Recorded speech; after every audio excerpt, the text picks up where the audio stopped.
Welcome back, everyone. This is Sports Rehab Expert. Today, we're going to be talking with Trent Nessler. He's with 𝐼CE Performance. He's a PT, and he's going to be talking about some different wearable sensors that are coming out, and really exciting to start looking at some different return-to-play programs. We're going to talk a little bit about ACL programs, too. And I'll let Trent introduce himself first, and then we'll get into these wearable sensors a little bit. Well, thanks, Greg, and thanks for having me. Obviously, my name is Trent Nessler. I'm a physical therapist. I've been a physical therapist for over 20 years, primarily functioning and treating in sports medicine orthopedics.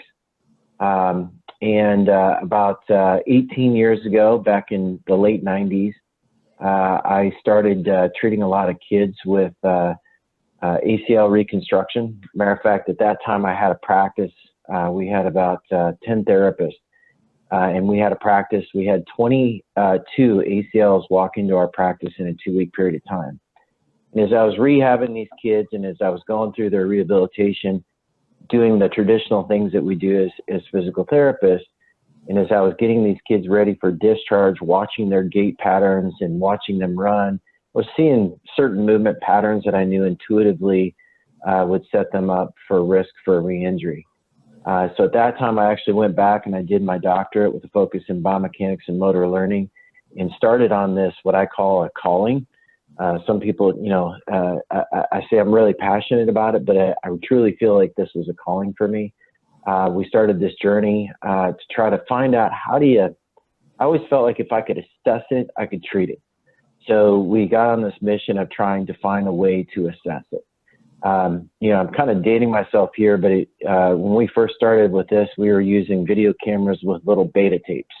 And so that's how we started. We were filming people in the clinic with beta tapes and watching certain movements, watching them do certain movements, and gradually progressed up to the point where we started using a technology called Dartfish, which a lot of people are familiar with, the slow motion video, which was really, quite honestly, is very instrumental in my evolution and understanding of it.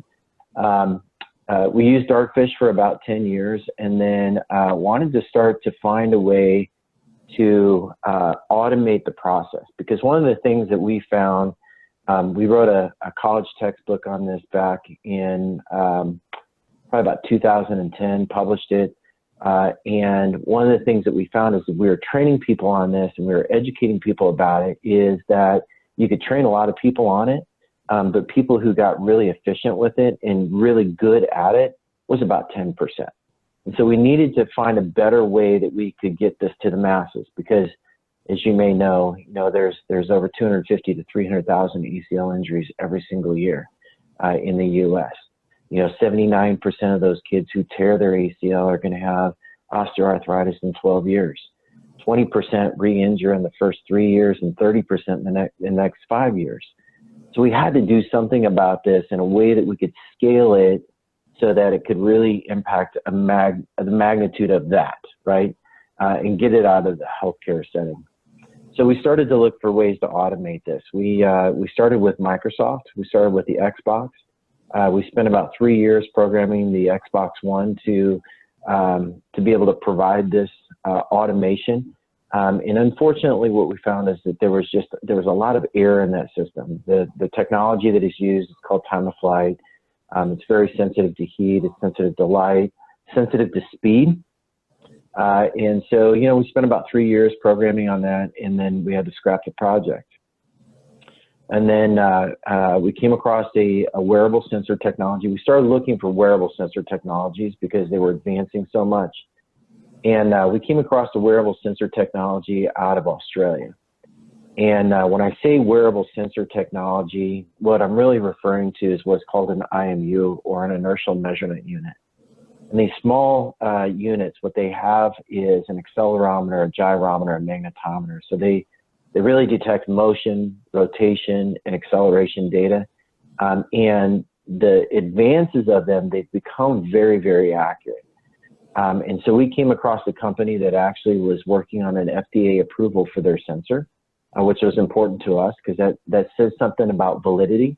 It says something about the accuracy, the reliability of it.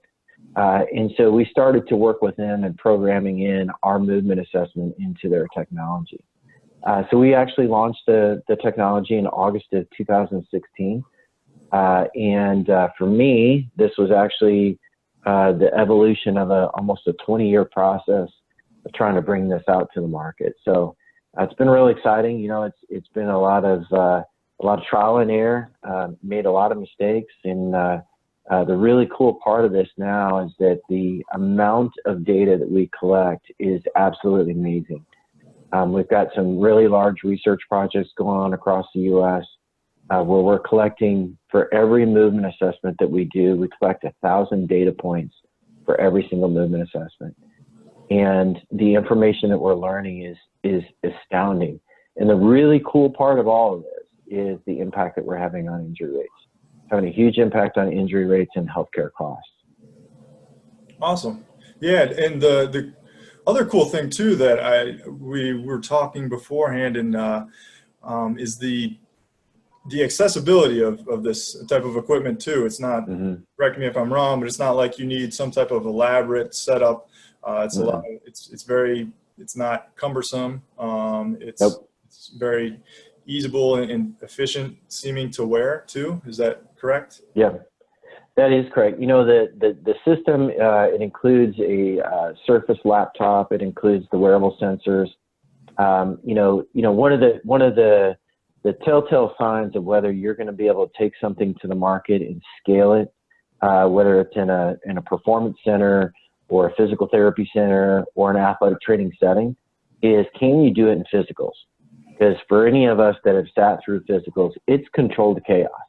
I mean, you may see 150 athletes in a day. You may see 300 athletes, right? So one of the things that we said is our goal is whatever we developed, we had to be able to implement into physicals. Because quite honestly, until we could do that, we weren't going to be able to screen and identify those that are greatest risk. And so we've got this down to, you know, we just did a Division II college up in Michigan, really well-known Division II college up in Michigan, where we screened 400 athletes over 4 days. So we're processing about 109 athletes with this system.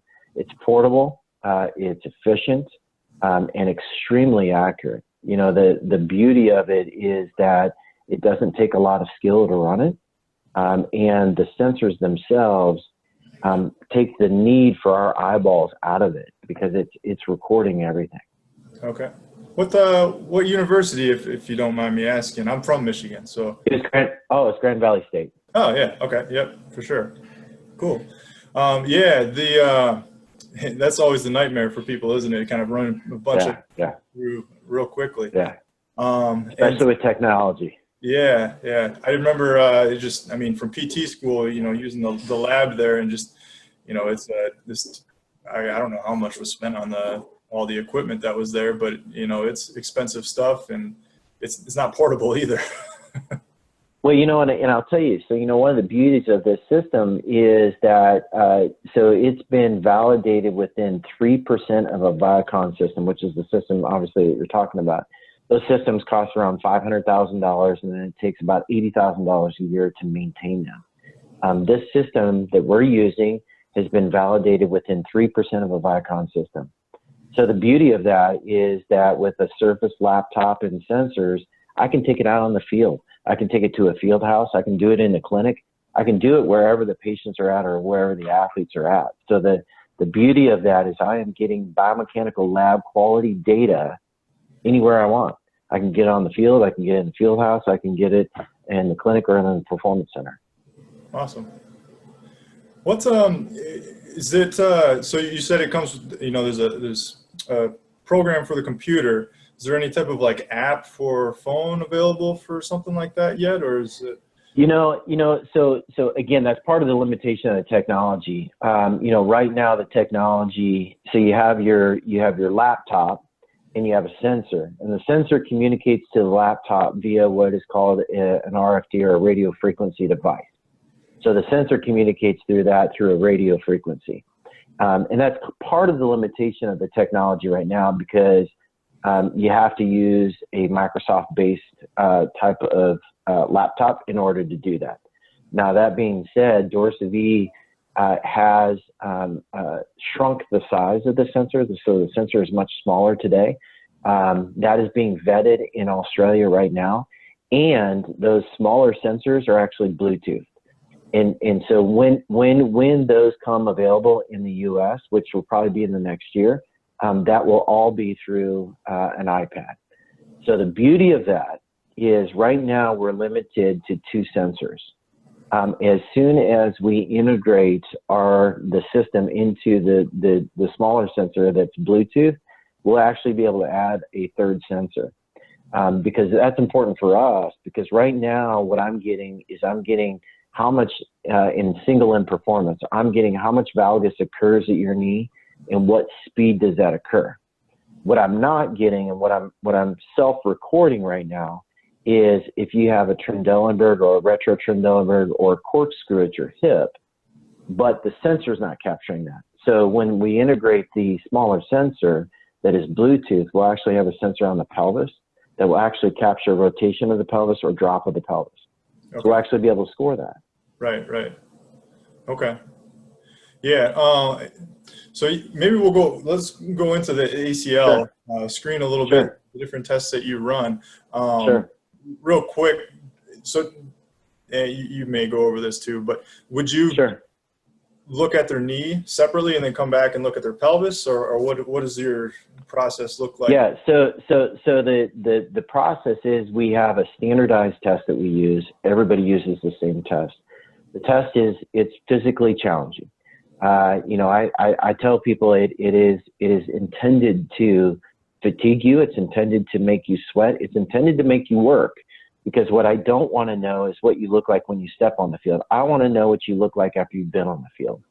So this test is 83 repetitions total and 3 1-minute time tests. So the test consists of, you start with a 1-minute plank. So with the 1-minute plank, that you have 2 sensors one on your thoracic and one on your lumbar, and it will tell us if you're able to stabilize your spine within 8 degrees of flexion and extension and rotation for a full 1-minute period of time. Then what we do is we go to a squat, and we do 20 squats. And the sensors, again, are placed on your thoracic spine and your lumbar spine. And during the squatting motion, we'll be able to see how much lumbar flexion do you get during the squatting motion. Because one of the things that we know now is that if you have too much lumbar flexion, your center of mass comes too far forward, and that leads to some of that quad dominance theory that we talk about. So that's one thing. And 2, we also know that if you get too much lumbar flexion, that puts a lot of stress on your disc and could cause, disc problems. The other thing that we look for is we actually look, if I took a plumb line and I dropped it from your cervical spine down to your sacrum and I had you do a squat, your hips should remain relatively equal distance from that plumb line. If they're not, you're shifting your weight over to one side or to the other. And we all know it makes sense that if you shift your weight over to one side, there's more force on one side and less on the other. There's more EMG on one side and less on the other. Well, now the studies have actually shown that. So we call that a lateral shift. It's actually what the research calls a lateral displacement of the pelvis during a squatting motion. Much more articulate than I. We just refer to it as the lateral shift. So during the squatting motion, what the sensors will do is actually detect with every single repetition how much lumbar flexion you get, as well as how much lateral shift you get with every single rep. The third test we do is a side plank. So we do side plank right, side plank left. That's done for 1 minute period of time. Again, the sensor's on the thoracic and the lumbar, and we can see within 8 degrees if you're able to maintain lateral side bending or rotation for that full 1 minute period of time. Then what we do is the system will prompt you to take the sensors off of the thoracic and the lumbar spine and place them on the lower limb. Now what we do is we go all single limb tests. So first we go to the right side, we do everything on the right side, and then we go to the left side and do everything on the left side. Part of the reason we do that is twofold. Number one is we want to build up fatigue, because we know that as you get tired, your efficiency of movement is less. We know that your performance is less. So we want to see what it looks like when you're at your worst. So what we do is we do 10 single leg squats, 10 single leg hops, 8 single leg hop plants, and then we do a test called the ankle lunge test. I'll explain those in just a second. During those motions, what the sensor does is it will actually detect how much varus and valgus occurs at your knee during the motion, and also the speed of valgus. So one of the things that we found is that, as Dr. Andrews is really good about talking about in the ulnar collateral ligament, he talks about the ulnar collateral ligament. It's not only the amount of motion that occurs at that joint that causes the ulnar collateral ligament to rupture in pictures, but it's the speed at which that motion occurs. Because the ACL, just like the UCL, is sensitive to how much force is generated in a fast period of time. So what we know is that if you do a single leg squat and your knee falls into a valgus, let's say it falls in at 10 degrees, we know that's bad. But if it falls in at 20 degrees per second, it's not so bad. If it falls in at 100 degrees per second, it's worse. So now what we know is that we can track both the magnitude of your motion, but also the speed at which that occurs. So we do your 10 single leg squats, then we go to 10 single leg hops. We just have them do an explosive hop up. With the explosive hop up, again, what we're tracking is how much frontal plane motion occurs at your knee, but also how much, what is the speed of that valgus that occurs at your knee. In a single leg hop, what we know is that if your knee falls into a valgus at greater than 100 degrees per second, that's bad. So, and then the hop plant is one where we have the athlete actually jump forward, backwards, lateral, and then medial. Part of the reason that we do that is we want to see when an athlete jumps medial and your center of mass is driving medially and you land on your leg, can you control that valgus stress that occurs at your knee? Because it's going to happen, right? So we want to see, can you control the amount of valgus that occurs at your knee, but also the speed at which that occurs? So what we know now is that if that occurs at greater than 135 degrees per second, that you're at greater rest.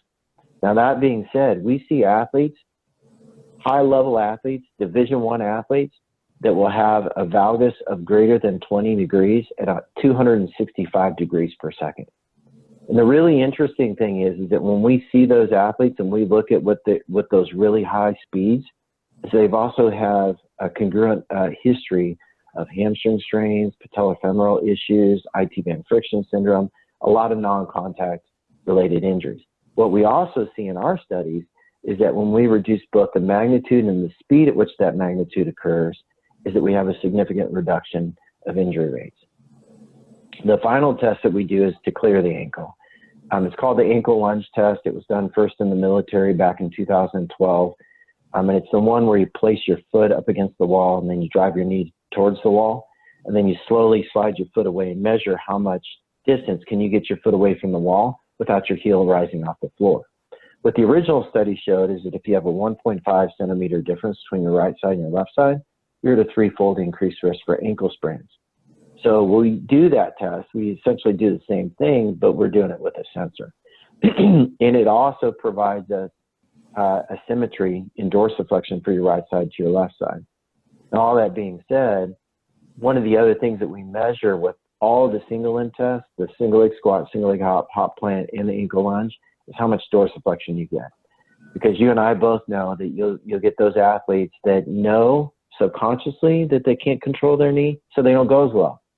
So the system will actually dock them if they don't go into enough knee flexion or dorsiflexion in a squat, or if they modify it differently than their opposite side. So by going through this test, not only do we capture all of those data points, so every single rep is scored. So not only do we capture all of those data points, the other thing that we do is we actually get limb symmetry index. So your limb symmetry index is based off of your side plank, right or left, single leg squat, hop, hop plant, and the ankle lunge test. So we get 124 points for the right side, 124 points for the left side. And we're able to see from a limb symmetry standpoint, are you ready to return to play? You know, what we know from, the Rahman study from 2014 is that for 93% of norms have a limb symmetry index of 85%. So we kind of use that 85% of your opposite side to kind of make that determination for return to play. But as you and I both know, you can have 85% of really cruddy movement, right?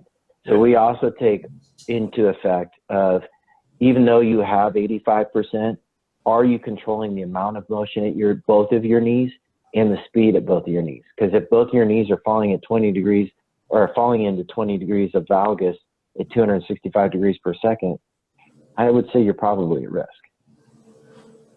Yeah. I know that was way more detailed than you were. That was awesome. It brings up a lot of thinking points for myself. Sure. So how long would it take someone to run through that test? Just, someone who's done the test a few times before, how long does it take to run through something like that with a person? When we do physicals, it takes us 15 minutes per athlete. Okay. So, we've done this now. We've done it in the NFL. We've done it in Division I athletics, and we've done it in high school athletics. Okay. So we've got the process down. So typically when someone purchases a system, the first thing we say is, don't do physicals. Don't take your first test to go out and try to do a bunch of physicals. Yeah. You need to get proficient at the system. Once you're proficient at the system, you understand the system, how the system functions. You understand how the whole, because introducing IT, it's one thing to introduce movement assessment into physicals, totally another to introduce IT into physicals, because there's things that you don't even think about. I'll give you a perfect example. We went to do assessments for an NFL team, and we were in a dome, and their dome had stadium quality Wi-Fi in there that was so powerful that it was overriding our RFDs, and so we couldn't pick up our sensors. But it's stuff like that we now know, that we just need to know to ask these certain questions. Right. So what we always tell people is get proficient at the system. Once you're proficient at the system, it takes about 15 minutes. Okay. Do you, so one thing we always talk about in the profession too is, how specific can you be to the sporting event? All these tests are awesome, and there's a lot of validity to everything that's happening. But one thing I talk about with it's not sport specific. Yeah, one thing I talk about ACLs all the time. I relate it to basketball all the time, but you have two-step approach jumpers. You have 1 foot jumpers too, where they're translating horizontal force to vertical force. And do you guys look at anything like that with the sensors at all too, or? So that's a great question. Two things. Number one is I'll answer the elephant in the room. It's not sport specific. And the reason being is that this is a movement specific test, because I've yet to read a paper by Hewitt, Powers, Stearns, Myers, or anyone else that says this motion at your knee is only associated with soccer or football or lacrosse. What they say is that this motion at your knee is bad for all sports, right? So what we do is, and what we did is we actually went to the literature and we said, okay, here's the really smart people. When they are looking for these movements, what do they do? And you see some common trends: single leg squat, single leg hop. That's why we brought all of these tests together in that battery of tests. That being said, what we typically do for our return to play is we'll do a movement assessment. We'll see, can you control this first? Before you go to the functional test, can you do this first? That's number one. And then number two, what we do is the sensors also have the ability that I can hook them up to you. I can take you out to the field and I can have you do a 30-yard mass acceleration, de-acceleration.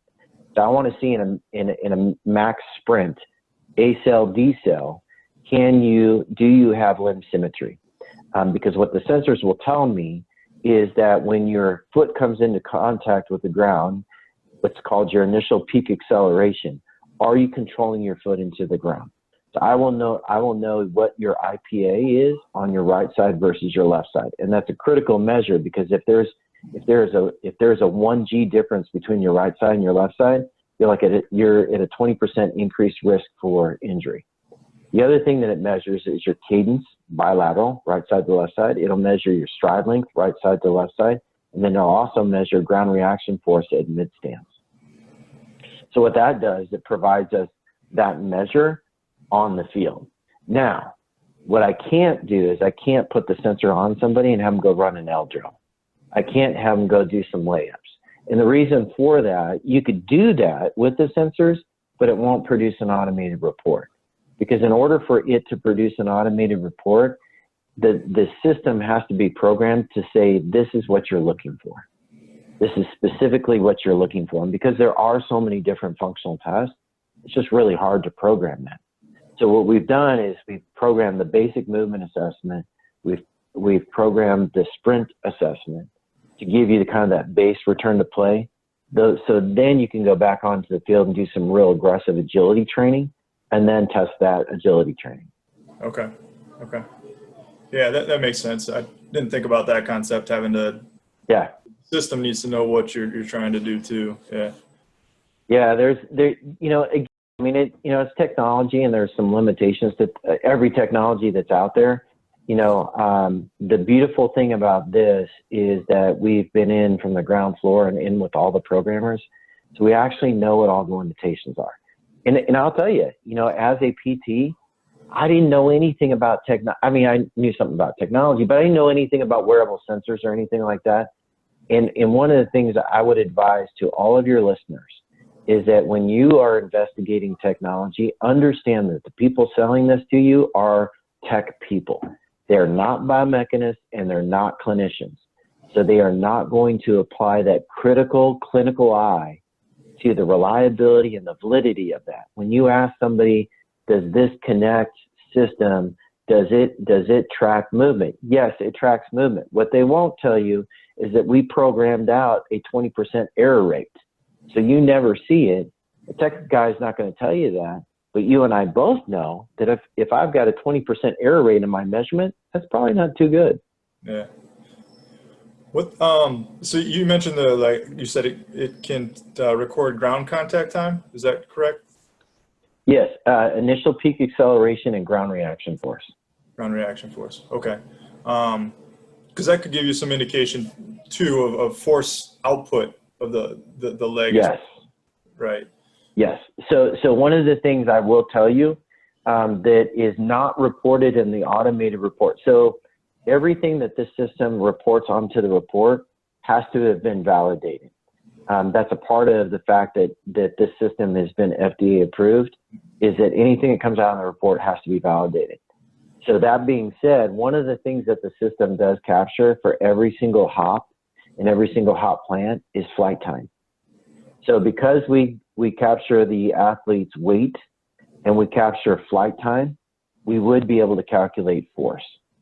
So you can pull that from the system. You can pull an Excel spreadsheet that shows you what their flight time is. So you could actually get their force output right side to left side for the hop and the hop plant, and then use that as a part of your limb symmetry for force production. Okay. Which is cool. Yeah, definitely, for sure. Okay. Is this primarily being used for lower extremity stuff right now, or is there anything upper extremity involved too? Or? Yeah, that's a great question. Right now it's limited to lower extremity. We started with a lower extremity, and why did we do that? Because as you and I both know, 70% of injuries are related to the lower extremity. And 80% of force production is related to lower extremity. So I wanted to address the majority of injuries in athletics, number one, but I also wanted to address the majority of performance issues in athletics as well. Because one of the things I want people to understand is this is not just an injury prevention tool, it is a performance enhancement tool. We actually just did a project in Division I volleyball, and we showed that if an athlete improves their performance on this test, they not only get an improvement in vertical jump, but also in clean and jerk. So there is some direct correlation to force output. Now, but your question was around upper extremity. There are some wearable sensors out there that are capturing upper extremity. Part of the challenge, as you and I both know, is that you have to capture the humerus, you got to capture the scapula, how the scapula articulates with the rib cage. You got to capture all of that stuff. And quite honestly, it's not there yet. There is a wearable sensor out there right now that is capturing torques at the elbow for UCL injuries. It's a great tool. Some great research behind it. One of the lead guys behind that is a guy by the name of Glenn Fleisig, who's out of ASMI in Birmingham, Alabama, who's done pretty much most of the research related to UCL injuries in baseball players. So it's got some solid science behind it. Part of the problem is, though, is it's giving you torques and it's giving you a lot of data. But as I look at the data, it's like, what do I do with the data? So actionable data. That's always important for me. It's one thing to get data. It's another to get data that I can actually influence with my treatment.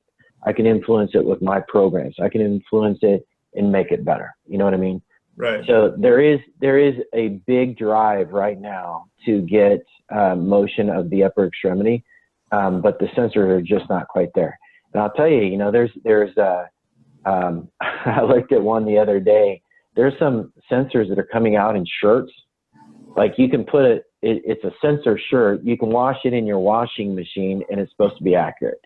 You know, and so again, I go to the fact of what I said earlier about look at these things with some degree of question, because, you know, it's supposed to be giving you joint angles, but yet, I don't know about you, my shirt kind of moves around on my arms, right? So is it truly a joint angle? I don't know. I mean, but these are things that we have to ask ourselves. And I think as clinicians, we can probably evaluate this stuff a little bit with a more critical eye. Yeah, yeah. No, that point too of using data, you got to have, it's got to change it's got to impact your treatment and how you, Amen. You go about addressing someone too. It's not enough just to have data, but it is nice. It is nice to have some of that information because it's physical. Sometimes when you're just talking about something to somebody, it's more abstract and it's your eye, not necessarily always what they're feeling. And so sometimes having that to back it up helps your stance as well too. Well, and I'll tell you, you know, you brought up a critical point. So, you know, one of the things that we've incorporated into this system is actual video. And the reason that we incorporated video, and there's studies out there that are showing that now, I think there was an Ardeen study in 2014 Journal of Orthopedic and Sports Physical Therapy that showed that if you show somebody a video of how they run, it actually makes a bigger impact on them. And we found the same thing, okay? I go in, whether it's a college or a pro team, I'm Joe Blow PT. Nobody knows who I am. And I go into a superstar football player and I say, you move like this and you move like that. And they're like, do you know who I am? I don't move like that. But now I've got video and I can show them, look how you move. And this is how it impacts your performance. And so by having that video, and that was an important piece, by having the video and actually showing them how they move, you get an instantaneous buy-in. So there's no longer that conflict of I'm Joe Blow PT, you have no idea who I am. This is just pure fact. You can see how you move. Here's the 3D data that's showing us how much you move. And this is how we're going to measure it and how we're going to improve it. And this is what it's going to do for your performance. Right, for sure. And yeah, I do pull my phone out all the time when I'm working with someone in the gym or things like that to show them. The one I think is really cool, and this interests me because I see a lot of people with I see a lot of like squatters, hip impingement type of scenarios going on, and just lateral shift is a little bit more obvious visually. But how much, say, like anterior rotation of an innominate is occurring, that's a little bit more abstract to kind of visualize on video too. And I think I saw research, I'm not really sure where it was from, but the single leg, like a tap down off of an elevated surface, someone with hip impingement has a predisposition to anteriorly rotate their innominate much sooner than, say, someone who was asymptomatic or never had any symptoms. And just the type of ability with the sensors to kind of pick up on something like that would be awesome. Well, and I tell you, you know, you bring up a good point. So one of the things that we've seen, and again, we're now in about our 5th year of data collection with women's soccer. And so we see this a lot in our women's soccer players. But when you get them in a single leg squat or a single leg hop or a hop plant, what we see is that sometimes they can control their knee, but they lose everything at their pelvis. And so one of the things, so we call it a corkscrew, which is basically kind of a Trendelenburg with rotation. And one of the things that we've seen is that when athletes have that corkscrew, is that there's also a higher rate of hip labral tears. And it makes a lot of sense because as they rotate, they're basically shearing that femoral head across that labrum. And so one of the things that we found is that when we identify that and we train away from that and we train them in exercises that help improve that, is that we've had a massive reduction in hip labral tears in soccer players. And so that's one of the reasons that we really want to get that third sensor on the pelvis, because a third sensor on the pelvis will not only capture the difference between a Trendelenburg and a corkscrew, but it'll also give us the speed. Because one of the things that we don't know yet is if you have a corkscrew at your hip and it occurs at 20 degrees per second, is that bad? Or is it 100 degrees per second? Or is it 150 degrees per second? We don't know. But the cool part of that is that soon we'll be collecting that data, and then we'll know that if you fall in at 110 degrees per second, that's bad. And then we can score it. And we can make that a part of the movement assessment. And then we can make that a part of our correctives to see if are we truly changing that. Because that's the other thing. You know, when I go around the country and I talk to our orthopedic surgeons, what I tell them is this is an accountability measure for your therapist. Because as a therapist, I always said I changed movement, but did I really change movement, or did I change my point that I put in on Dartfish by 5 degrees, right? So that's always been the question. Now we'll know, are they controlling their valgus better, and are they controlling their speed of valgus better? Are the exercise programs that we're doing truly impacting those things that we know put them at risk for injury? You brought up the point of where you put the dot on Dartfish. Yep. You place the sensors on the athletes. What type of is there like a measurement system kind of? How do we standardize it? Yeah. Right. Yeah. So so one of the things that I always try to do with all the research projects that we do, and this is you're developing your research, you develop your methods, right? And you standardize it so everybody's doing it exactly the same. So all we simply did is we took that methodology and we applied it to what we're doing.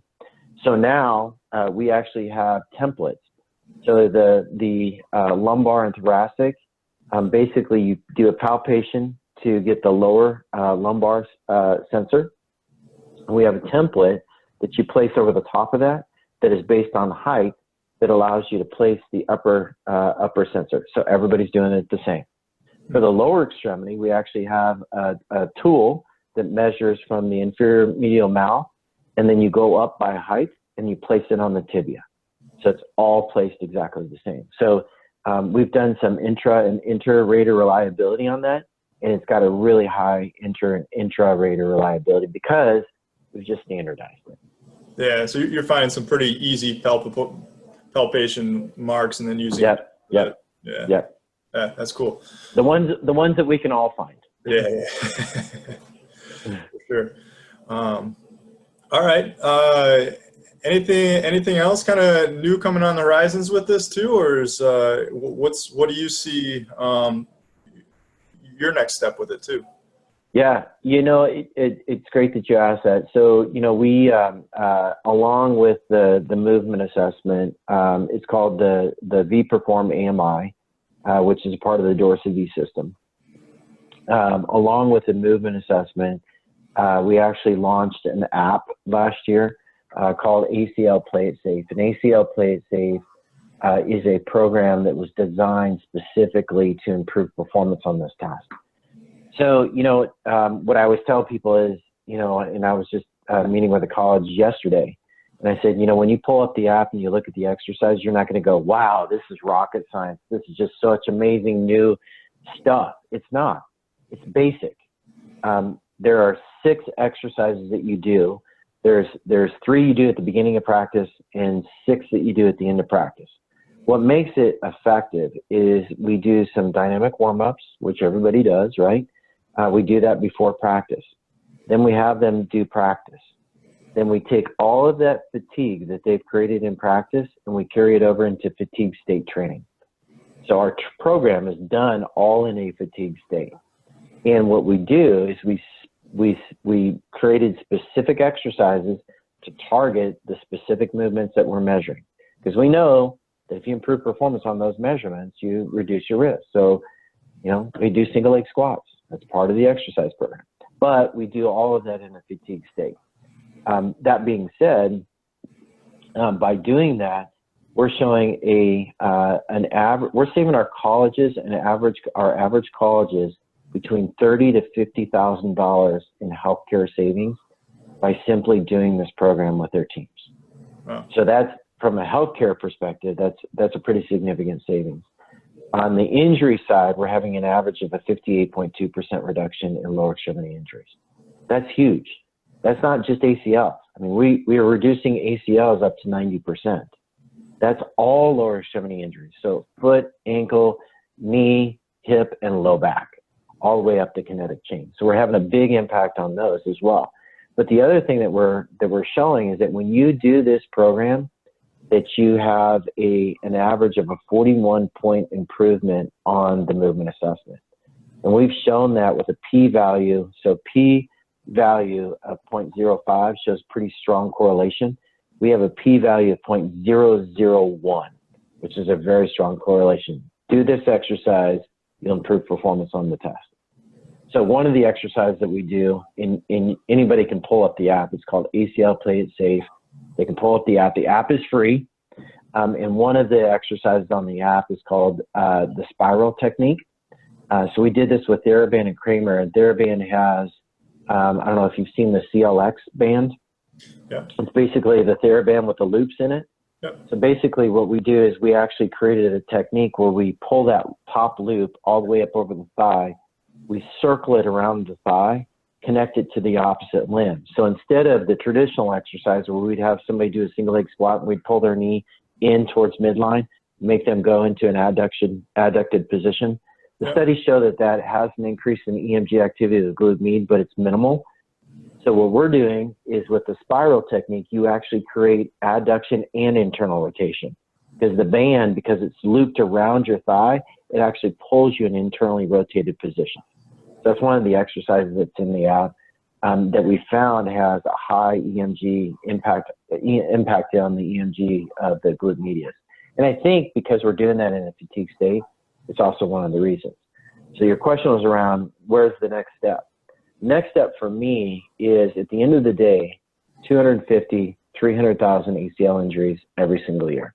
That's a lot of kids getting injured. And the only way that we're going to address this epidemic is to pull it outside of the healthcare model. Unfortunately, if it's just you and I touching these kids, we're going to touch 1%. So we have to get it out into a consumer-based model. So where I see this going in the next couple of years is integration of some of these exercises that we're doing with an app, so that an athlete can watch themselves actually perform the movement and be scored if they're able to keep their knee in space, right?